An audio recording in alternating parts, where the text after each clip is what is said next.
আবারও ইউক্রেনে ব্যাপক হামলা বাড়িয়েছে রুশ বাহিনী। এতে রীতিমতো ধ্বংসস্তূপে পরিণত দেশটির দ্বিতীয় বৃহত্তম শহর খার্কিভ। 25শে মে রুশ সীমান্ত থেকে 30 কিলোমিটার দূরে অবস্থিত ইউক্রেনের খার্কিভে এ হামলা চালায় রাশিয়া। শহরটির একটি হার্ডওয়্যার হাইপারমার্কেটে রাশিয়ার ক্ষেপণাস্ত্র হামলায় বিস্ফোরণের পর ব্যাপক আকারে আগুন লেগে যায়। কালো ধোঁয়ায় ছেয়ে যায় চারপাশ। রাশিয়ার এ হামলায় নিহত হন 6 জন ইউক্রেনীয় নাগরিক।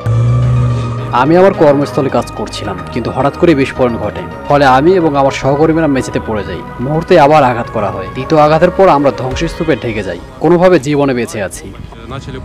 এছাড়াও একই দিনে খার্কিভের আবাসিক এলাকার একটি ভবনেও হামলা চালানো হয়। সেখানেও বেশ কয়েকজন বেসামরিক নাগরিক হতাহত হন। ভবনটিতে পোস্ট অফিস, পার্লার এবং ক্যাফে ছিল। জরুরি কর্মীরা পরে কাছাকাছি অ্যাপার্টমেন্ট ভবনের বাসিন্দাদের সরিয়ে নিয়ে যান।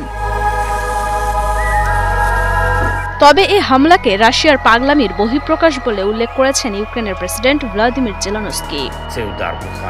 খার্কিভের উপর এই হামলা রাশিয়ার উন্মাদনার আরেকটি প্রদর্শনী। এটাকে অন্য কিছু বলা সম্ভব নয়। পুতিনের মতো পাগলের পক্ষেই মানুষকে হত্যা করা, সন্ত্রাস করা সম্ভব। এদিকে রাশিয়ার ভয়াবহ এই হামলার দিনে দেশটির সীমান্তের ঠিক ওপারে বেলগোরদ অঞ্চলে পাল্টা হামলা চালিয়েছে ইউক্রেনের সেনারা। ইউক্রেনের এ হামলায় অন্তত 4 জন নিহত হন। এছাড়া শিশুসহ আহত হয়েছে অন্তত 12 জন। উল্লেখ্য, চলতি মাসের শুরুতে রুশ সেনারা সীমান্ত পেরিয়ে খার্কিভের উত্তরের একটি ফ্রন্টে উপস্থিত হওয়ার পর থেকে শহরটিতে হামলা বেড়েছে। 2022 সাল থেকে এ অঞ্চলটি দখলের চেষ্টা করে যাচ্ছে রাশিয়া। এ মাসের শুরুতে রুশ প্রেসিডেন্ট ভ্লাদিমির পুতিন বলেছিলেন, খার্কিভে সেনাদের অনুপ্রবেশের লক্ষ্য ছিল বেলগোরড ও সংলগ্ন অন্যান্য অঞ্চলে ইউক্রেনের হামলা প্রতিরোধে বাফার জোন তৈরি করা।